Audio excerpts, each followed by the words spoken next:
വാർത്താഫലം കണ്ടു. കൊട്ടാരക്കര ദിണ്ടുക്കൽ ദേശീയപാതയിൽ വണ്ടിപ്പെരിയാർ 55-ാം മൈലിന് സമീപം മരം റോഡിലേക്ക് വീണ് അപകടാവസ്ഥയിലായിരുന്ന ശിഖരങ്ങൾ ദേശീയപാത അധികൃതർ മുറിച്ചു മാറ്റി. റെയിൻബോ ടിവി നൽകിയ വാർത്തയുടെ അടിസ്ഥാനത്തിലാണ് നടപടി.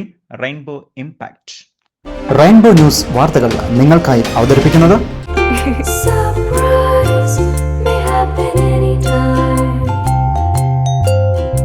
പവിത്ര ഗോൾഡ്, എന്നും സ്വന്തം. ഒരെണ്ണം കൂടി വാങ്ങായിരുന്നു.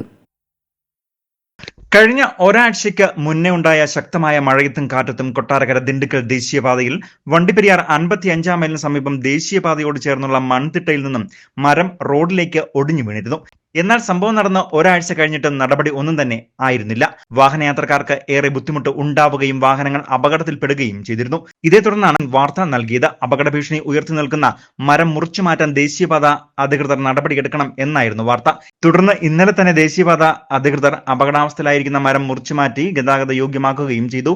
ഇതോടെ കഴിഞ്ഞ ഒരാഴ്ചക്കാലമായി ദേശീയപാതയിലൂടെ കടന്നുപോയ വിനോദസഞ്ചാരികൾ ഉൾപ്പെടെയുള്ള വാഹനയാത്രക്കാരുടെ പരാതിക്കാണ് പരിഹാരമായത്. News bureau, Vandiperiyar.